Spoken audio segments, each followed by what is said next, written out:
Bismillahirrahmanirrahim. Assalamualaikum warahmatullahi wabarakatuh.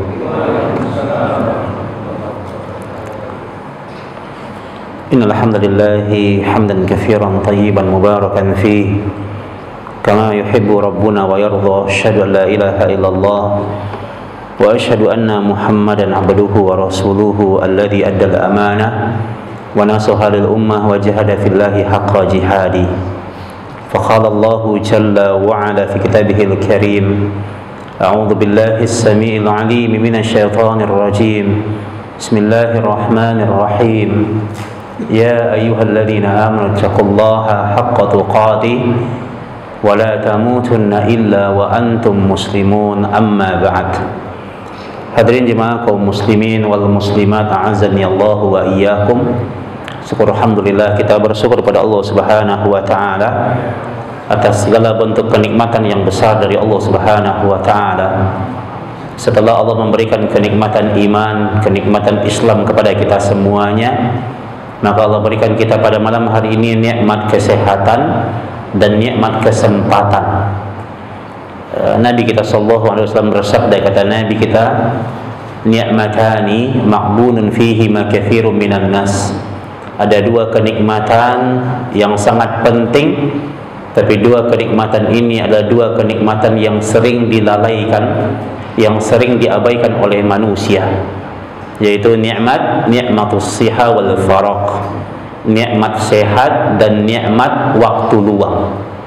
Nah, ini sering dilalaikan oleh manusia. Padahal para ulama kita menyebutkan dua kenikmatan ini disebut dengan min usulin ni'mah. Ulama menyebut nikmat sehat dan nikmat waktu luang disebut dengan apa? Min usulin ni'mah, yaitu pangkal dari segala bentuk kenikmatan. Ya, yaitu nikmat sehat dan nikmat waktu luang. Orang baru merasa betapa pentingnya nikmat sehat ketika dia diuji dengan sakit. Ya, orang baru merasa begitu pentingnya nikmat waktu luang ketika dia berada pada waktu yang mepet, berada pada waktu yang mendesak. Baru kemudian dia merasa begitu pentingnya nikmat waktu luang. Maka mudah-mudahan kita yang hadir adalah orang yang bisa bersyukur dengan nikmat kesehatan dan nikmat kesempatan, sehingga nikmat sehat dan nikmat sempat itu bisa kita maksimalkan dalam rangka menjadi sebuah jalan dalam rangka untuk menegakkan ketaatan kepada Allah. Mudah-mudahan semakin bertambah nikmat, semakin bertambah taat kita kepada Allah. Kata Ibrahim Al-Hadimi rahimahullahu ta'ala, kata beliau, sebuah kenikmatan yang tidak menambah ketaatan, maka itu sebuah bencana yang sedang Allah berikan. Jadi sebuah kenikmatan yang tidak menambah ketaatan, maka itu hanyalah sebuah bencana yang sedang Allah hadirkan. Maka ingat, kenikmatan yang hari ini kita miliki, maka itu semuanya akan kita pertanggungjawabkan di hadapan Allah Subhanahu wa taala. Selawat dan salam kepada Nabi kita yang mulia, Nabi Muhammad sallallahu alaihi wasallam. Mudah-mudahan tercurahkan juga kepada para keluarga beliau, kepada para sahabatnya ridwanullahi alaihim ajma'in, dan kepada kita umatnya yang mudah-mudahan tetap terus istiqamah berjalan di bawah naungan Al-Quran dan As-Sunnah yang beliau bawa. Ikhwani fiddin azani Allah wa iyyakum. Di pertemuan sebelumnya kita telah membahas perkara-perkara yang berkaitan dengan jalan-jalan kebaikan untuk meraih keridhaan Allah Subhanahu wa taala. Dan di antara perkara yang kita sebutkan adalah ketika seseorang senantiasa bertakwa kepada Allah, senantiasa istiqamah dalam ketaatan, istiqamah dalam keimanan. Dia hidup dalam keimanan dan dia mati dalam keimanan, mati dalam perjuangan untuk agama Allah. Ini adalah jalan-jalan kebaikan untuk menuju ridha Allah. Dan kita tahu bahwa ketakwaan itu maknanya adalah imtithalu awamirillah wa ijtinabu nawahihi. Takwa itu artinya adalah melaksanakan semua perintah Allah tanpa kita membeda-bedakan mana perintah yang wajib dan mana perintah yang sunnah. Dan takwa dalam artian wajtinabu nawahihi, menjauhi segala bentuk larangan Allah, tanpa kita membeda-bedakan mana larangan yang haram, mana yang subhat. Yang haram kita tinggalkan, yang subhat juga kita tinggalkan. Karena saya pernah menyampaikan haram dengan subhat itu Pak bukan 11-12, tapi haram dengan subhat itu 12 sama. 12 sama. Jadi kalau ada orang kemudian dia berada pada harta yang subhat, harta yang meragukan, harta yang abu-abu, harta yang gak jelas halal dan haramnya, maka yang gak jelas itu kedudukannya sama dengan haram. 12 sama Pak, ya, sama dengan haram. Karena Nabi kita mengatakan man waqa'a fis subhat waqa'a fil haram. Barang siapa yang dia jatuh pada perkara yang subhat, berarti dia sama saja dia telah jatuh kepada perkara yang diharamkan oleh Allah Subhanahu wa taala.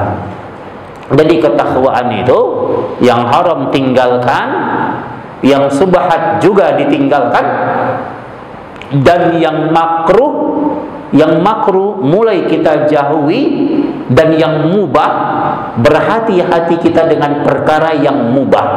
Berhati-hati dengan perkara yang mubah itu hakikat ketakwaan. Kan kalau yang mubah itu Pak, mubah itu kan artinya boleh saja kita lakukan. Yang mubah itu tidak ada anjuran untuk melakukannya dan tidak ada larangan untuk melakukannya. Jadi secara hukum mubah-mubah saja. Tapi kalau seseorang kemudian dia sibuk dengan perkara yang mubah, maka perkara yang mubah itu akan menggelincirkan dia kepada sesuatu yang diharamkan. Kalau ada orang yang tidak bisa mengatur, tidak bisa menahan perkara-perkara yang mubah, maka yang awalnya hukumnya mubah bisa jatuh kepada perkara yang diharamkan oleh Allah. Maka hakikat takwa adalah berhati-hati dengan perkara yang mubah. Apa contohnya yang mubah itu? Ketemu sama teman, ngobrol, nongkrong gitu ya. Itu kan mubah-mubah saja. Orang ketemu ngobrol, nongkrong kan mubah-mubah saja, boleh-boleh saja. Tapi kadang-kadang ada orang yang karena asiknya ngobrol, asiknya nongkrong, ternyata nggak sadar kalau obrolan memfitnah orang lain. Yang tadi hukumnya mubah jatuh kepada perkara yang haram. Ada orang karena asiknya ngobrol, lupa waktu ngobrol, nggak sadar kalau omongan sedang membuka aib orang lain, nggak sadar kalau omongan sedang menggunjing orang lain. Kadang-kadang kan obrolan ini asik Pak, kadang-kadang apa? Ketika dibumbui dengan bumbu-bumbu gunjing, ya, atau ada kedustaan di dalamnya. Nah, ini cara-cara syaitan menghiasi sesuatu yang haram dengan sesuatu yang kemudian dianggap asik, padahal mereka sedang tergelincir kepada perkara yang Allah haramkan. Makanya ingat, yang mubah itu harus berhati-hati kita mengaturnya. Nah, ini hakikat ketakwaan. Dan ketakwaan juga kata para ulama intithalu awamirillah, laksanakan perintah Allah tanpa kita membeda-bedakan mana perintah yang wajib dan mana perintah yang sunnah. Yang wajib itu kita segerakan. Segala bentuk persoalan syariah yang kita diwajibkan untuk menegakkannya, maka kerjakan segera. Dan yang sunnah-sunnah itu laksanakan semampu kita, semaksimal kita, dan kita sempurnakan amalan kita dengan perkara-perkara yang sunnah. Karena syariah kita mengatakan bahwa ternyata banyak orang yang masuk surga dengan amalan wajibnya, dan juga banyak orang yang masuk surga dengan amalan-amalan sunnahnya. Nah, makanya di antara perkara amalan wajib yang harus kita sempurnakan dengan amalan sunnah, berawal dari kita menyempurnakan sholat kita. Sholat wajib segerakan, dan jangan kita meninggalkan sholat sunnah. Nah, begitu cara kita untuk melatih amalan-amalan sunnah berawal dari sholat kita. Makanya kan ada sunnah apa Pak? Sunnah rawatib. Apa itu sunnah rawatib? Sholat sunnah yang mengiringi sholat wajib. Sholat sunnah rawatib yang mengiringi sholat wajib. Ada yang sifatnya qobliyah, ada yang ba'diyah. Qobliyah itu sebelum sholat wajib sunnah, sholat sunnah yang ditegakkan sebelum sholat wajib. Ba'diyah, sholat sunnah yang ditegakkan setelah sholat wajib. Ada yang sifatnya muakkad, ada yang ghairu muakkad. Muakkad itu sholat sunnah yang kita ditekankan untuk menegakkannya, karena Nabi hampir tidak pernah meninggalkannya. Sunnah rawatib, sholat sunnah yang sangat ditekankan, sampai Nabi mengatakan barang siapa yang menjaga sunnah rawatibnya, maka Allah akan bangunkan untuknya istana di surga. Banallahu baitan fil jannah. Ini fadilah, keutamaan bagi orang-orang yang istiqomah menegakkan sunnah rawatib. Surga aja udah istana Pak. Orang menegakkan sunnah rawatib, maka Allah kemudian kembali bangunkan untuknya istana di surga. Luar biasa. Nah ya, yang muakkad itu jumlahnya berapa totalnya? 12 rakaat dalam pendapat Imam Syafi'i dalam kitab Sahih Fikih Sunnah. Apa itu 12 itu? 2 rakaat sebelum subuh, disebut dengan sunnah fajar. Apa kebaikannya? Khairum minad dunya wa ma fiha, lebih baik daripada nilai dunia dan seisinya. Jadi 2 rakaat sebelum subuh itu Pak, lebih Allah cintai daripada negeri ini. Bahkan Allah lebih cintai 2 rakaat sebelum subuh daripada dunia dan seisinya. Kemudian 4 rakaat sebelum zuhur, caranya 2-2. Kemudian 2 rakaat habis zuhur, ba'da zuhur. Kemudian 2 rakaat ba'da maghrib dan 2 rakaat ba'da isya. Itu disebut dengan sunnah rawatib yang muakkad, yang sangat ditekankan kita untuk menegakkannya. Ada yang ghairu muakkad. Ghairu muakkad itu boleh kita lakukan, tapi pelaksanaannya tidak terlalu ditekankan. Nggak ditekankan untuk melaksanakannya. Apa itu? Simak di kitab Fikih Sunnah dan Sahih Fikih Sunnah. Al-Imam Abu Malik menjelaskan di antara sunnah ghairu muakkad diantaranya adalah yang pertama 2 rakaat tambahan setelah zuhur. Kan kalau antum habis salat zuhur, antum menegakkan sunnah rawatib 2 rakaat, itu muakkad. Kalau antum tambahkan lagi 2 rakaat habis zuhur, tambahan 2 rakaat itu masuk kategori apa? Ghairu muakkad. Kemudian 4 rakaat sebelum asar, laksananya apa? 2-2. Itu kategorinya adalah ghairu muakkad, tidak terlalu ditekankan. Ya. Yang ketiga 2 rakaat sebelum maghrib, itu kategorinya ghairu muakkad. Diambil dari hadis yang umum dalam riwayat Bukhari. Kata Nabi kita, bainal azanaini as-shalah, antara azan dengan iqamah kalian boleh menegakkan sunnah 2 rakaat. Dan antara maghrib dan isya, di waktu maghrib itu kategorinya adalah ghairu muakkad, sunnah yang tidak terlalu ditekankan tapi boleh dilakukan. Berikutnya 2 rakaat sebelum isya.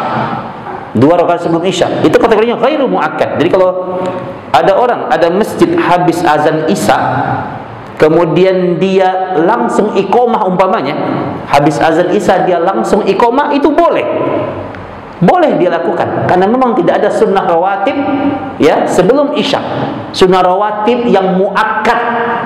Tapi kalau kemudian habis azan isya, dia kasih jeda waktu 5 menit, 10 menit sambil nungguin jamaah, dan ada orang yang masuk habis azan isya, sebelum sholat isya dia sunnah 2 rakaat, maka itu boleh dia lakukan. Kenapa? Masuk kategori ghairu muakkad, dan itu boleh dia lakukan. Ini fikih Pak. Ya, boleh dilakukan sepanjang ada dalil sahihnya, ada dalil benarnya yang dibangun di atas pemahaman yang benar. Nah, berikutnya yang terakhir yaitu 2 rakaat tambahan setelah Isya. Jadi kalau antum habis sholat Isya, antum sholat sunnah 2 rakaat, maka itu adalah muakkad yang ditekankan. Tapi kalau antum ingin nambah lagi jadi 2 rakaat, antum tambah lagi, tambahannya itu termasuk kategori ghairu muakkad. Nah, ini kaidah. Bagaimana kemudian kita menegakkan ibadah wajib dan ibadah sunnah sesuai dengan dalil Al-Quran dan As-Sunnah, dengan contoh yang benar dan dengan pemahaman yang benar. Maka hakikat dari takwa itu adalah ketika seseorang dia tidak membedakan mana perkara yang wajib dan mana perkara yang sunnah. Yang wajib dia segerakan, yang sunnah itu dia sempurnakan. Nah, inilah hakikat dari ketakwaan. Ya, jadi kalau yang sunnah itu nggak bisa kita kerjakan semuanya, maka jangan tinggalkan semuanya. Man la yudraku kullu, la yutraku kullu. Segala sesuatu yang nggak bisa kalian kerjakan semuanya, jangan tinggalkan semuanya. Kerjakan yang bisa kalian kerjakan. Itu perkara sunnah. Makanya perkara sunnah itu kan banyak perkara sunnah itu. Dan mustahil kita bisa melaksanakan semuanya secara totalitas. Selevel sahabat saja, sahabat ridwanullahi alaihim ajma'in, Allah meridhai mereka dan meridhai amalan-amalan mereka. Selevel sahabat saja, Pak, itu mereka melaksanakan amalan-amalan sunnah, dan di antara sahabat memiliki amalan-amalan unggulan. Amalan-amalan unggulan itu artinya mereka tidak semua bisa mereka laksanakan secara totalitas. Nah, tapi minimal mereka punya amalan unggulan. Ada sahabat punya amalan unggulannya, dia rajin tahajudnya, rajin bangun di sepertiga malam, qiyamul lail. Ada yang amalan unggulannya bersedekah di waktu subuh. Ada yang amalan unggulannya nggak pernah meninggalkan sholat duha. Ada amalan unggulannya tidak pernah meninggalkan puasa sunnah. Ada amalan unggulannya tidak pernah absen dari membaca Al-Quran. Maka di antara perkara-perkara yang disunnahkan, minimal kita punya amalan unggulan, dan boleh jadi amalan unggulan itu yang akan menjadi sebuah asbab dan wasilah untuk mengantarkan kita ke dalam surganya Allah Subhanahu wa ta'ala.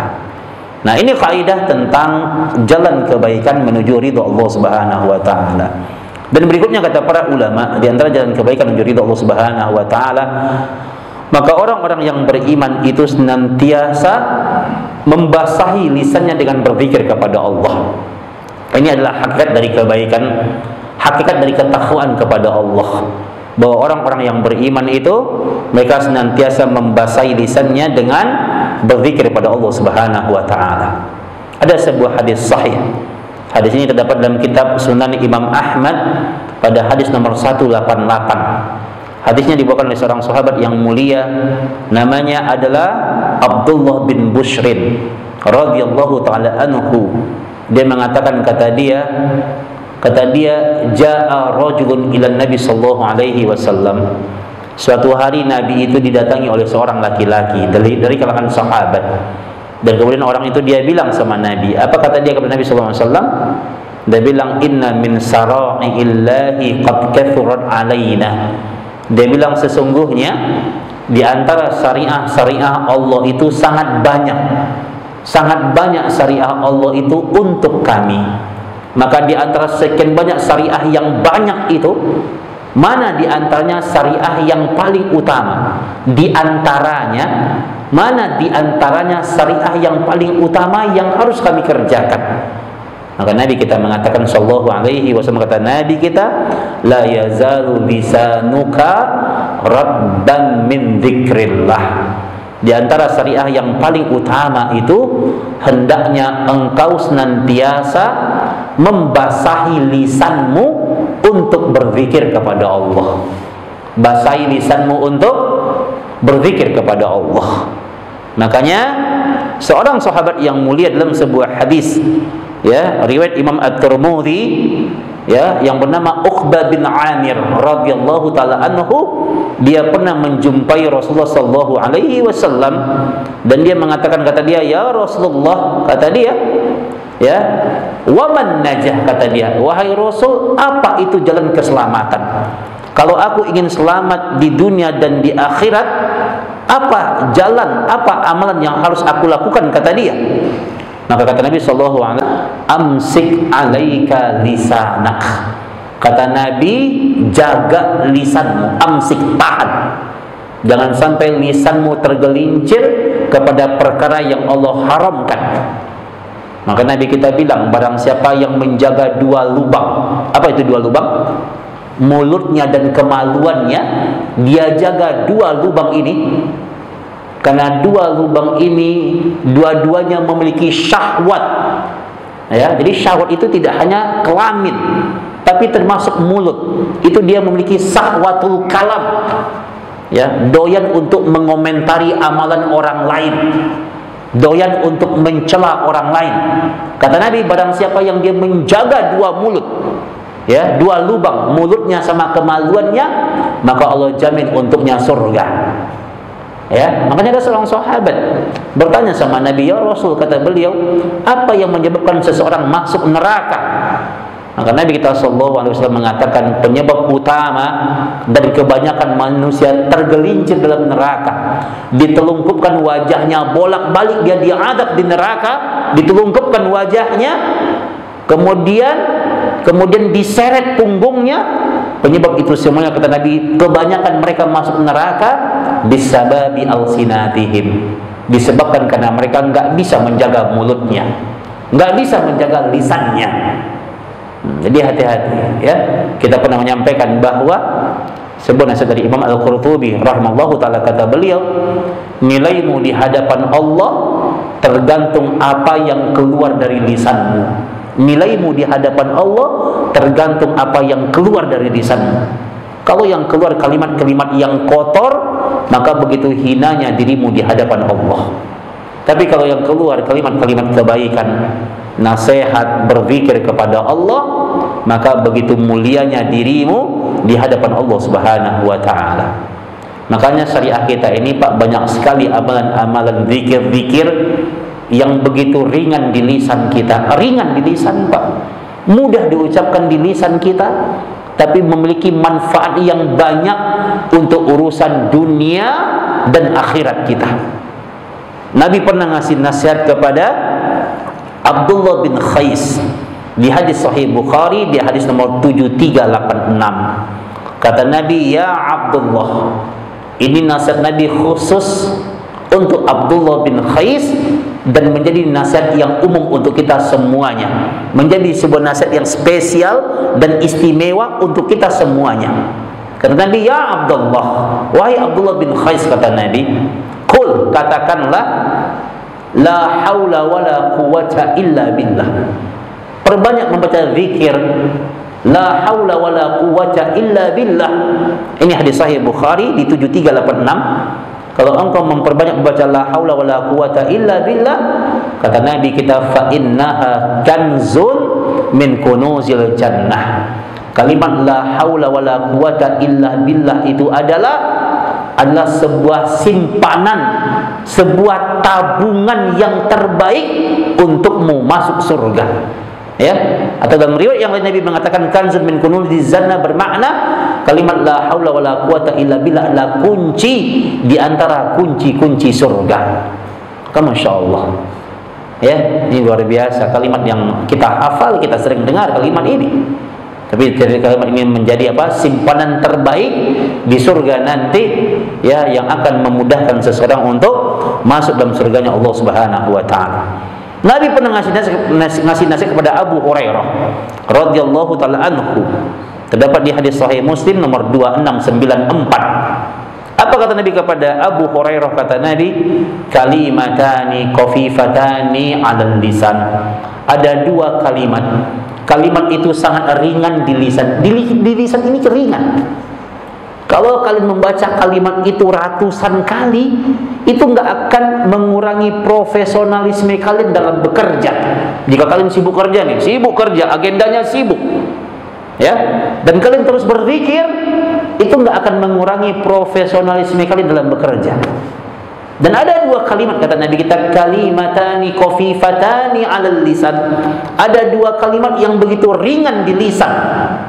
Wathaqilatani fil mizan, tapi berat dalam timbangan. Wa habibatani ila rahman, dan dua kalimat itu dicintai oleh Ar-Rahman, dicintai oleh Allah Subhanahu wa taala.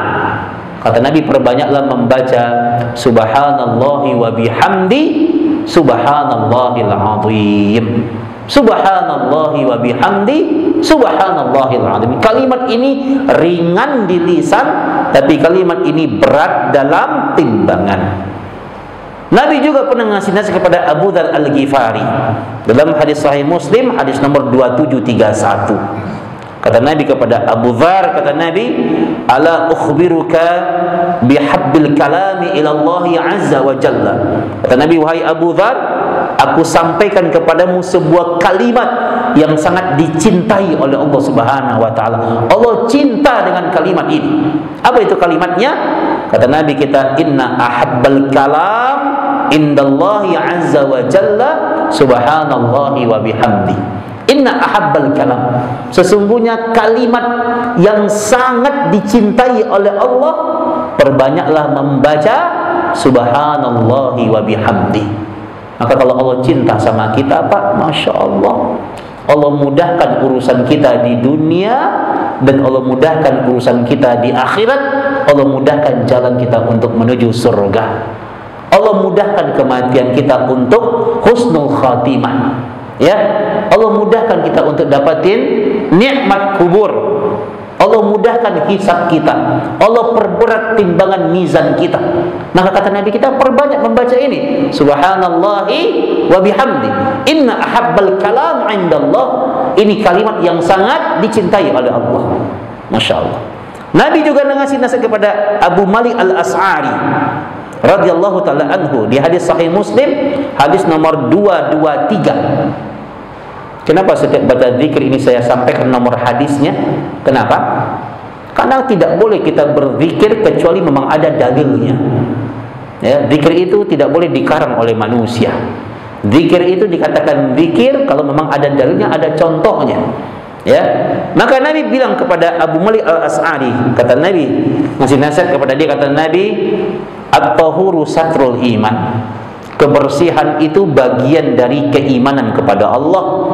Walhamdulillah tamla'ul mizan. Kalau ada orang kemudian dia membaca alhamdulillah, maka alhamdulillah itu tamla'ul mizan, memberatkan timbangan. Jadi banyak sekali Pak ya zikir-zikir yang bisa memperberat timbangan kita. Karena kalau ada orang ditimbang amalannya, ternyata kebaikannya itu ringan, yang berat keburukannya, maka dia akan masuk neraka. Makanya zikir-zikir itu ringan di lisan, berat dalam timbangan. Kata Nabi kita, walhamdulillah. Kalau kalian membaca alhamdulillah, tamla'ul mizan, itu bisa memenuhi timbangan di hari akhirat nanti. Dan kalau kalian membaca subhanallah walhamdulillah, kalau kalian baca subhanallah walhamdulillah, tamla'ani ma bainas samawati wal ardi. Kalau kalian sering membaca subhanallah walhamdulillah, maka dua kalimat ini memenuhi semua isi langit dan semua isi bumi. Penuh. Artinya begitu banyak pahala yang akan kalian dapatkan. Coba Pak, kita baca subhanallah walhamdulillah, kita baca ribuan kali Pak. Kalau kita memang sibuk nih, kan kadang alasan orang kok nggak zikir apa? Sibuk kata dia. Ya, kita kalau pakai alasan sibuk, Pak, malu kita sama ulama-ulama terdahulu. Ya, diceritakan ya, Khalid bin Ma'di, seorang ulama tabi'in, diceritakan oleh murid-muridnya bahwa beliau itu nggak kurang dalam sehari semalamnya berzikir kepada Allah sebanyak 40.000 kali. Itu selain bacaan Quran Pak, selain bacaan Quran. Dan Khalid Al-Ma'di itu Pak jauh lebih sibuk daripada kita. Ya, dia seorang ulama. Dia seorang ulama yang fatwanya ditunggu di negerinya. Begitu sibuk dia. Dia ngurusin umat, dia punya majlis ilmu, dia juga punya bisnis. Tapi lisannya senantiasa setia untuk berzikir kepada Allah. Lihat seorang ulama besar, ulamanya generasi tabi'in, Umar bin Hani rahimallahu ta'ala. Apa kata murid-muridnya? Umar bin Hani itu tidak kurang zikirnya sehari semalam sebanyak 70.000 kali. 70.000, Pak. Masya Allah. Lisannya nggak berhenti berzikir kepada Allah. Dia baru berhenti berzikir kepada Allah kalau diajak ngomong sama temannya. Kalau diajak ngomong sama temannya, dia layani. Dia ingin jadi mukmin yang baik, ingin memiliki sifat sosial yang baik. Kalau ada yang ngajak dia ngomong, maka dia layani untuk ngajak ngomong. Habis itu dia berzikir. Nggak ada tuh waktu untuk bengong gitu ya. Nggak ada waktu tuh buat pelangak pelongo gitu ya. Tapi waktunya manfaat untuk berzikir kepada Allah. Dan kata muridnya, guru kami Umar bin Hani itu ketika dia berzikir, dia gunakan ruas jari jemarinya. Dia gunakan tangan kanannya, ruas jari jemarinya untuk berzikir kepada Allah. Ditanya oleh muridnya, kenapa yang kau gunakan jari jemarimu, tangan kananmu? Kata dia, karena Allah menyampaikan di surat Yasin di ayat 36, kata dia. Allah katakan, al-yawma nakhtimu ala afwahihim wa tukallimuna aydihim wa tashhadu arjuluhum bima kanu yaksibun. Kata dia, aku teringat dengan firman Allah. Allah katakan, nanti di hari akhirat mulut ini akan terkunci, dikunci mulut ini. Ya, yang akan berbicara adalah tanganmu, yang akan bersaksi adalah kakimu. Maka mumpung aku masih hidup, aku gunakan tangan ini untuk berzikir kepada Allah agar tangan ini jadi saksi di hari akhirat nanti. Nah, ini nasihat dari siapa? Dari para ulama besar Umar bin Hani radhiyallahu taala anhu. Nah, makanya masya Allah ya. Makanya tidaklah kebiasaan orang-orang terdahulu kecuali mereka memperbanyak berzikir kepada Allah Subhanahu wa taala. Dan Allah juga mengatakan kepada kita di surat Al-Ahzab ayat 41 42, kata Allah Subhanahu wa taala, a'udzu billahi minasyaitonir rajim, ya ayyuhalladzina amanu dzkurullaha dzikran katsira wa sabbihuhu bukratan wa asila. Kata Allah, wahai orang-orang yang beriman. Ngapain orang beriman dipanggil oleh Allah? Uzkurullaha dzikran katsiran. Berzikir kepada Allah dengan zikir yang banyak. Ya, kenapa yang dipanggil orang-orang yang beriman? Karena tidaklah ada orang yang mampu untuk berzikir kecuali di hatinya ada keimanan. Orang munafik, Pak, nggak betah dia berzikir, nggak betah dia berzikir. Nah, dia kalau untuk baca handphone, mainin handphonenya sejam 2 jam sehari semalam nggak kerasa waktunya. Tapi untuk dia berzikir kepada Allah nggak betah dia, nggak betah dia, bosan dia, jenuh dia kalau dia berzikir kepada Allah. Makanya setiap Allah memerintahkan zikir, yang Allah panggil hati-hati yang punya keimanan. Ala bidzikrillahi tatma'innul qulub. Ketahuilah, kata Allah, dengan berzikir kepada Allah hati kalian akan semakin tentram. Hati kalian akan semakin tentram, hati kalian akan semakin tenang kalau kalian berzikir kepada Allah. Kemudian ada sebuah nasihat, wa qala ba'dus salaf, ada sebagian para ulama terdahulu mengatakan, nah ini nasihatnya penting ini. Apa kata para ulama terdahulu kepada kita semuanya? Kata mereka, zikrun nasi daun. Zikrun nasi daun. Zikrun nas, mengingat-ingat manusia, mengingat-ingat omongan manusia, daun, itu penyakit. Ada orang ngomongin kita, kita ingat-ingat gitu ya, daun, itu penyakit. Wa zikrullah dawaun, dan mengingat-ingat perkataan Allah, berzikir kepada Allah, maka itu adalah obat. Jadi kalau zikrun nas, mengingat perkataan manusia, itu penyakit. Ada orang ngomongin kita, ada orang mencela kita, ada orang menfitnah kita, ada orang menjelek-jelekkan kita, terus kita pikirin gitu, itu penyakit itu. Nah, itu kata para ulama kita. Maka biarkan. Seseorang akan bertanggung jawab dengan apa yang dia sampaikan. Ya, tidak ada satupun kalam perkataan satu huruf yang keluar dari mulut kita, kecuali itu tanggung jawab di hari akhirat. Hati-hati. Memfitnah orang, menyebarkan berita hoax, menggunjing orang, mencela orang, ya. Kita yang dicela nih, yang dikorbankan, nggak usah difikirkan. Kalau kita sibuk mikirin itu zikrun nas namanya tuh, zikrun nas, ingat-ingat omongan orang, dipuji sama orang gitu. Oh, dipuji, wah, antum alim nih, ya, antum orang yang nggak punya dosa, dipuji sama orang begitu, nggak usah diingat itu. Ya, introspeksi segera. Karena kalau kita kelihatan baik sama orang, bukan karena kita baik seutuhnya, tapi karena Allah yang maha baik yang sedang menutup aib kita. Makanya Imam Ahmad, bayangkan ulama besar ini, ulama yang alim ini, suatu hari belum ngangkut. Bayangkan ulama besar itu ngangkut apa?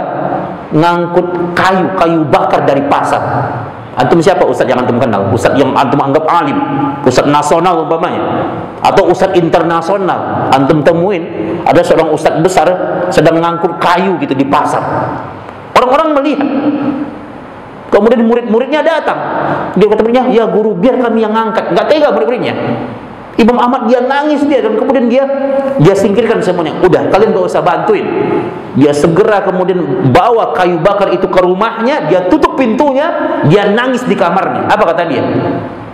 Kalaulah orang tahu aibnya Ahmad bin Hanbal, maka nggak ada satupun orang yang mau bantu Ahmad bin Hanbal untuk ngangkut kayu ini. Bayangkan ulama yang terjaga ini, dia merasa dia aibnya besar. Kadang ada orang yang siang malam bikin dosa sama Allah, merasa paling suci di hadapan Allah, merasa paling suci di hadapan manusia. Dan ulama yang terjaga saja mereka malu. Masya Allah. Gitu ya. Jadi kalau ada orang ngomongin kita, ngomongin kebaikan tentang dipuji-puji kita sama orang, istighfar. Ya, jadikan itu sebagai perkara yang memotivasi kita untuk betul-betul menjadi orang yang baik. Kalau ada orang yang mencela kita, maka mereka sebenarnya sedang apa? Sedang transfer pahala untuk kita. Jangan difikirin omongan orang itu. Orang aja ngomongin kita, dia nggak pakai mikir dia. Nah, gitu kan rugi kita. Orang aja ngomongin kita tuh dia nggak mikir loh. Masa kita pikirin omongan dia? Biarkan dia mencela, dia menghina, gitu ya. Nah, ini kaidah ya. Jangan ingat makanya kata ulama kita zikrun nas, kalau kalian sibuk mengingat-ingat omongan manusia, kalian ingat tuh omongan orang itu daun, itu penyakit itu. Yang harus kita lakukan apa? Zikrullah. Wa zikrullahi dawaun. Mengingat-ingat perkataan Allah. Kalau yang kalian ingat adalah perkataan Allah, maka itu adalah obat. Nah, itu adalah obat. Nah, di antara cara kita mengingat perkataan Allah dengan cara apa? Dengan cara kita setia membaca ayat-ayat Allah. Ya. Jangan pernah absen Pak dari membaca Al-Quran. Karena dalam berbagai riwayat yang sahih dikatakan, di antara bentuk zikir yang terbaik adalah membaca Al-Quran. Baca Al-Quran itu. Ya, jadikan Al-Quran itu adalah kitab pedoman kita. Yang hari ini mungkin kebanyakan manusia jadiin Quran sebagai apa? Sebagai kitab pajangan. Nah, jadikan Quran sebagai pedoman kita, ya, yang akan menuntun kehidupan kita. Nah, makanya kata Utsman bin Affan radhiyallahu taala anhu, kata beliau, "Lau tahurat qulubukum massabi'at min kalami rabbikum." Kalau hatimu itu bersih hatimu, maka engkau itu tidak akan pernah kenyang membaca Al-Quran. Kalau bersih hatimu, kamu itu tidak akan pernah puas membaca Al-Quran. Jadi kalau kita baca Quran, kita cepat puasnya, cepat kenyangnya, berarti ada sesuatu yang kotor di hati kita. Jadi kalau orang yang benar-benar hatinya bersih, senantiasa dia rindu baca Quran. Lihat manusia hari ini memperlakukan handphonenya, ya. Mau tidur lihat handphonenya, bangun tengah malam lihat handphonenya, bangun tidur lihat handphonenya, mau mandi lihat handphonenya, mau makan lihat handphonenya, di tempat kerja lihat handphonenya, nggak bisa lepas. Apakah begitu cara kita memperlakukan Al-Quran? Ya, nah, ini jawabannya ada di diri kita masing-masing ya Pak ya. Nah, ini kaidah yang harus kita ingat bahwa salah satu cara kita untuk membersihkan hati kita, maka hati kita harus terikat dengan ayat-ayat Allah Subhanahu wa taala. Nah, ini kaidah-kaidah bagaimana kemudian hakikat ketakwaan itu ya kita buktikan dalam bentuk zikir-zikir yang kita baca yang sesuai dengan sunnah Nabi yang benar, dan banyak sekali ya, banyak sekali zikir-zikir yang Nabi sunnahkan. Maka kerjakan semampu kita, yang penting lisan kita, jangan sholat zikir di waktu malam hari, kawal waktu-waktu kita, karena kita tidak tahu kapan dan di mana Allah akan mengambil nyawa kita. Tapi jemaah semuanya, nanti ba'da azan kita kita tanya jawab ya.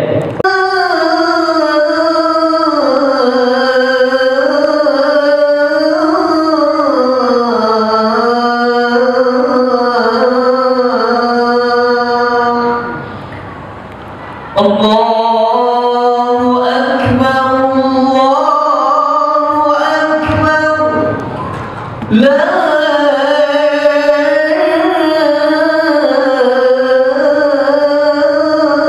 ilaha illallah.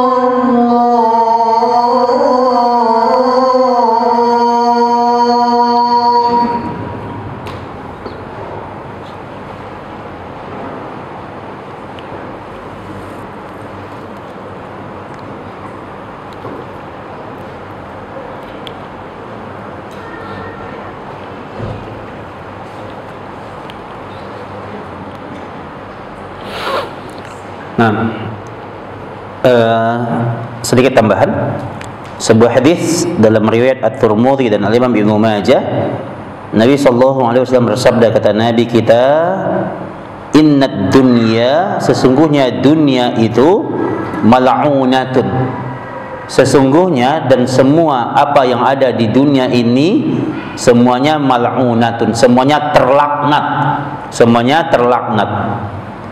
Wa mal'unun ma fiha, dan terlaknat semua yang ada di dalamnya, illa, apa yang tidak terlaknat itu, kecuali yang tidak terlaknat itu adalah zikrullah, orang yang senantiasa berzikir kepada Allah, maka dia akan aman dari laknat dunia. Wa mawala, yaitu orang-orang yang senantiasa mentaati Allah. Wa mawala, orang yang senantiasa mentaati Allah. Wa alimun au muta'allimun, orang yang alim, orang yang mengetahui ilmu agama, dan orang yang sedang belajar ilmu agama. Nah, jadi semua yang ada di dunia mal'unun ma fiha, semuanya terlaknat. Siapa yang bilang terlaknat? Nabi yang bilang terlaknat. Dan yang enggak terlaknat itu cuma 4 kata Nabi kita, yaitu orang yang berzikir kepada Allah, orang yang mentaati Allah, dan orang yang berilmu, dan orang yang sedang belajar ilmu agama. Nah, maka mudah-mudahan kita terhindar dari segala bentuk perkara-perkara yang berkaitan dengan laknatnya kehidupan dunia ini. Nah, silakan Pak kalau ada yang mau disampaikan. Nah, fadhil Pak. Ya, Ustaz. Naam. Inna dunya mal'unatun. Mal'unatun ya, wa mal'unun ma fiha. Inna dunya masanatul akhirah. Iya. Apakah khusus untuk orang yang tidak bisa mengendalikan dunia? Apa begitu saja artinya? Iya. Jadi ingat, hakikatnya dunia ini, kita memandang dunia ini bagaimana kemudian syariah memandangnya. Jadi memang dunia itu dia akan menjadi sebuah kemuliaan ketika dia dijadikan sebagai wasilah untuk menuju kemuliaan. Itu kaidahnya. Ya. Jadi ingat, kan kalau kita mengambil istilah dari perkara-perkara dunia, dana, yadni, itu kan sesuatu yang kurang. Jadi dunia ini memang, di dunia ini memang tidak akan ada sesuatu yang benar-benar sempurna gitu. Makanya Allah katakan tilkal ayyamu nudawiluha bainan nas.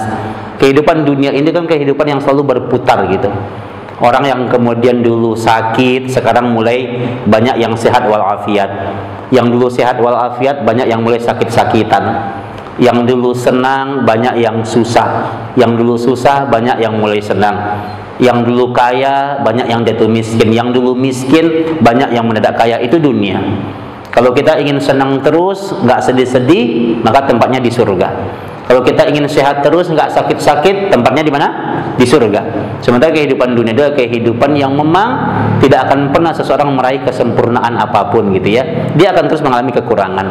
Tapi dunia ini, walaupun dunia ini adalah sesuatu yang menghinakan, maka dia akan menjadi sesuatu yang istimewa yang tadi disampaikan oleh Ustaz Mizan. Jadi akan menjadi sesuatu yang kemudian istimewa kalau memang dia digunakan sebagai bentuk sarana ketaatan. Nah, jadi kalau kemudian kita hidup di dunia kan sementara ya. Berapa sih usia kita? 60, 70, 80, 90, mulai ada yang jarang. Kalau kemudian kesempatan waktu yang sedikit itu kita gunakan untuk mentaati Allah, maka dunia ini menjadi sebuah sarana kemuliaan untuk menuju keridhaan Allah. Nah, ini yang harus kita ingat ya. Jadi perhiasan-perhiasan dunia itu, maka dia akan dikatakan bermanfaat kalau kemudian dia digunakan untuk kebaikan dan ketaatan. Jadi memang ini tidak kontradiksi, Ustaz ya, tidak kontradiksi, karena memang yang dimaksud dengan mal'unatun, dunia ini dia terlaknat, wa mal'unun ma fiha, dan dilaknat apa yang ada di dalamnya. Nah, tapi kan itu ada istisnanya ya, ada pengecualiannya. Nah, ini sejalan, jadi pengecualian itu kecuali apa? Orang yang berzikir kepada Allah, ya, orang yang kemudian dia apa? Wa mawalah, yang mentaati Allah, alimun wal muta'allim, yang belajar dan yang kemudian apa? Yang belajar dan mengajar. Nah, ini menunjukkan bahwa ketika dunia ini sesuatu yang menghinakan, tapi Allah akan muliakan bagi orang yang kemudian dia memanfaatkan waktunya untuk berzikir kepada Allah, untuk belajar, maka dia mulia. Maka dia manfaatkan dunia yang hina ini untuk kemudian, maka akan mulia kehidupan dunianya. Makanya kita kan diminta untuk apa? Berdoa, dan doa kita diminta itu doa kebaikan, dan tidak hanya kebaikan akhirat kan? Tadi kan kita diminta apa? Kebaikan dunia kan? Apa doanya? Yang sering kita baca, Rabbana atina fid dunya hasanah. Itu dalil. Ya, jadi kita juga diminta untuk kebaikan. Jadi zuhud itu ternyata bukan meninggalkan dunia, salah. Kalau orang mengartikan zuhud itu meninggalkan dunia, salah. Karena Syekhul Islam Ibnu Taimiyah mengatakan zuhud adalah apa? Zuhud adalah tarku ma yusghiluka 'anillah. Zuhud adalah meninggalkan semua perkara yang membuat lalai urusan akhiratmu. Jadi kalau bergara-gara dunia, urusan akhiratmu jadi lalai, ya tinggalkan. Yang melalaikan itu tinggalkan. Nah ya, jadi zuhud, nah itu kaidahnya ya, sehingga kita akan mulia dengan kehidupan dunia kita. Gitu Ustaz ya. Nah, barakallahu fikum. Nah. Ya. Ada lagi, Pak? Nah, fadhil Ustaz. Tadi dibilang zikir itu harus ada dalilnya, Ustaz. Nah. Tapi ada mungkin sama zikirnya. Coba dia mungkin bilangannya. Kenapa? Bilangannya, dia 1000 kali atau yang enggak ada dalilnya. 100 kali. Apa ini sesuai syariat juga? Ya, kaidahnya begini dalam syariah kita. Nah, yang salawat itu, salawat termasuk zikir juga. Nah, baik. Salawat itu ada juga yang bikin lagi, Ustaz. Iya. Bikin baru gitu. Iya. Bisa dianggap. Nah, pertama adalah prinsip syariah itu adalah sesuatu yang umum taruh di sesuatu yang umum, sesuatu yang khusus taruh di sesuatu yang khusus. Kalau kemudian ada zikir yang kemudian dia pakai bilangan, dan kalau seandainya memang bilangan itu ada dalilnya, seperti Nabi itu dalam riwayat Muslim, Nabi itu beristighfar sampai 70 kali atau sampai 100 kali, dan kita ingin hitung 100 kali, maka itu ada dalilnya. Berarti itu sesuatu yang khusus gitu. Kalau kita ingin istighfar itu kemudian kita tidak kita hitung mau ribuan kali umpamanya, maka silahkan. Maka dia jatuh kepada sesuatu yang umum. Maka kalau sesuatu itu kemudian tidak ada yang mengikatnya dengan bilangan, maka itu sifatnya umum gitu. Maka sifatnya kata para ulama nggak usah dihitung gitu. Nggak usah dihitung kalau yang sifatnya umum. Itu kaidahnya gitu. Ya, jadi jangan kemudian kita mengkhususkan sesuatu yang umum. Ya, jadi kaidah syariah itu yang umum taruh di tempat yang umum, yang khusus tempat itu yang khusus. Kalau bentuknya umum berarti umum. Berarti bentuknya adalah zikir yang mutlak. Mutlak itu apa artinya? Bisa kita baca kapanpun dan dimanapun, dan bisa kita baca berapapun semampu kita. Nah, itu kaidahnya. Ya, jadi kalau kemudian sesuatu yang tidak dibatasi kemudian dibatasi, kalau maksud dari menghitung itu untuk apa namanya, untuk kemudian dia membatasi, itu yang nggak boleh, Pak. Tapi kalau dia maksudnya untuk memberikan motivasi untuk dirinya dan dia tidak memutlakkan hitungan itu, Pokoknya hari ini dia beristighfar mungkin 200 kali gitu. Besok dia pengen 300 kali untuk memotivasi dirinya, bukan untuk pembatasan, maka itu sah-sah saja. Kalau kemudian dia batasi, nah itu hati-hati, sama saja kemudian dia mengkhususkan sesuatu yang tidak pernah dikhususkan. Tapi kalau untuk motivasi dia ingin berzikir sebanyak-banyaknya, nah itu sah saja. Karena kalau kita baca sebuah riwayat, ya yang tadi kita baca Khalid Al-Ma'dan itu sampai berapa? 45.000 kali. Ingat, saya ingin sampaikan satu hal dalam kaidah ini. Khalid bin Ma'dan nggak pernah dia menghitung zikirnya. Tapi itu adalah sebuah bentuk perkiraan dari murid-muridnya, gitu. Artinya muridnya ingin mengatakan kepada kita bahwa begitu banyaknya ribuan kali guru kami itu berzikir gitu. Jadi bukan kalimat dia menginformasikan 45.000 kali, ada yang 70.000 kali, itu bukan maksud dia membatasi, tidak. Tapi ingin memberikan motivasi untuk kita bahwa orang-orang dulu itu betapa mereka konsisten untuk membaca lisannya, untuk berzikir, bukan pembatasan. Karena prinsip syariah nggak boleh membatasi sesuatu yang nggak pernah dibatasi.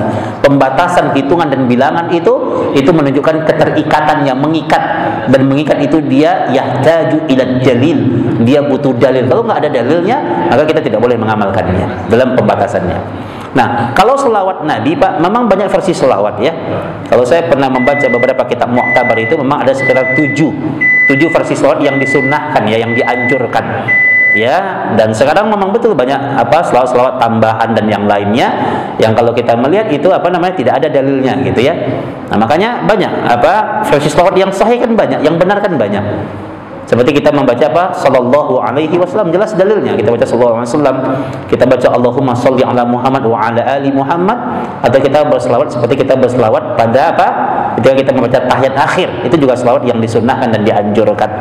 Maka berselawatlah sesuai dengan sunnah yang benar. Dan selawat itu ya ulama menyebutnya termasuk bagian bentuk wirid. Wirid itu kalau kita baca secara bahasa juga bentuknya zikir-zikir harian. Ya, zikir itu kan secara bahasa artinya kan mengingat gitu ya.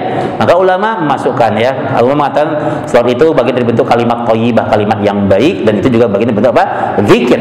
Ya, mengingat Allah Subhanahu wa taala, karena ingat yang nyuruh kita selawat itu sebenarnya bukan nabi kita, tapi siapa? Allah yang nyuruh kita. Ya, Allah nyuruh. Bukankah semua yang dikatakan oleh nabi itu adalah wahyu dari Allah? Maka ketika Nabi nyuruh umatnya untuk memperbanyak berselawat, maka akan itu adalah perintah Allah Subhanahu wa taala. Nabi kita mengatakan man shalla alayya salatan sallallahu alaihi asyratan. Ya, barang siapa yang berselawat kepadaku 1 kali, maka Allah berselawat kepadanya 10 kali. Ya, Allah mengatakan innallaha wa malaikatahu yusholluna 'alan nabi. Sesungguhnya Allah dan para malaikatnya juga berselawat kepada Nabi. Maka ini menunjukkan bahwa kita sebagai umat yang mencintai Rasulullah, di antara bentuk-bentuk cinta kita adalah ittiba kepada sunnahnya dan juga memperbanyak berselawat kepadanya, kepada Nabi kita yang mulia sallallahu alaihi wasallam. Nah, baik, itu barangkali kajian kita pada malam hari ini. Mudah-mudahan Allah membimbing kita di jalan-jalan kebaikan yang diridhai Allah Subhanahu wa taala. Ya, demikian kajian kita. Nafa'anallahu wa iyyakum bil ilmi nafi' wal amal salih. Wa sallallahu ala Muhammadin wa ala alihi wa sahbihi wasallam. Mari kita tutup dengan doa kafaratul majlis. Subhanaka Allahumma bihamdika asyhadu an la ilaha illa anta astaghfiruka wa atubu ilaik. Wa akhiru da'wana alhamdulillahi rabbil alamin. Assalamualaikum warahmatullahi wabarakatuh.